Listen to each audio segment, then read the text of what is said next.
టీజీలో రైతులకు 1,00,000 కోట్లు ఇచ్చాం. పంట కొనుగోలు, రైతు బీమా, బోనస్, రుణమాఫీ ద్వారా 18 నెలల్లో 1,07,808 కోట్లు ఇచ్చాడు.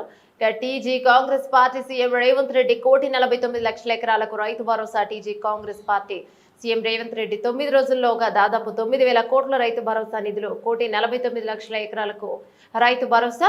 70,11,984 మంది రైతులకు రైతు భరోసా నిధులు. TG Congress party CM Revanth Reddy ఇప్పుడు TG CM Revanth Reddy meter నొక్కుతారు. మీటర్ నొక్కిన వెంటనే రైతుల అకౌంట్లో రైతు భరోసా డబ్బులు టింగ్ టింగ్ అని పడతాయన్నారు.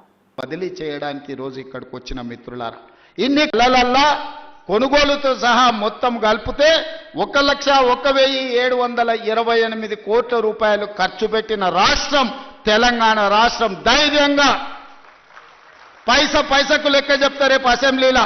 18 నెలల్లో రైతులు పండించిన పంటకు గిట్టుబాటు ధరతో పాటు బోనసు, రుణమాఫీ, రైతు బీమా, రైతు భరోసా కలిపి 1,00,000 కోట్ల రూపాయలు ఖర్చు పెట్టిన ప్రభుత్వం, ప్రజా ప్రభుత్వం, మన ప్రభుత్వం. ధైర్యంగా గ్రామాలకు వెళ్ళి చెప్పండి. ఏ గ్రామంలో అయినా సవాలు విసురుదాం. ఆ 10 సంవత్సరాలలో వాళ్ళు చేసిన రైతు రుణమాఫీ ఎంత, ఒక్క సంవత్సరంలో మనం చేసిన రైతు రుణమాఫీ ఎంత. ఇక్కడ నుంచే ముఖ్యమంత్రి గారు మాట్లాడటం మరుక్షణం నుంచే వారు ఇక్కడ నుంచే ఆ మీటను నొక్కుతారు. ఇక్కడి నుంచే మీటర్ నొక్కుతారు. ఇక్కడ మీటర్ నొక్కుతా ఉంటే అక్కడ రైతుల అకౌంట్లో టింగ్ టింగ్ టింగ్ అంటూ డబ్బులు పడేటువంటి కార్యక్రమాన్ని ఇక్కడ చేయడానికి వచ్చాం.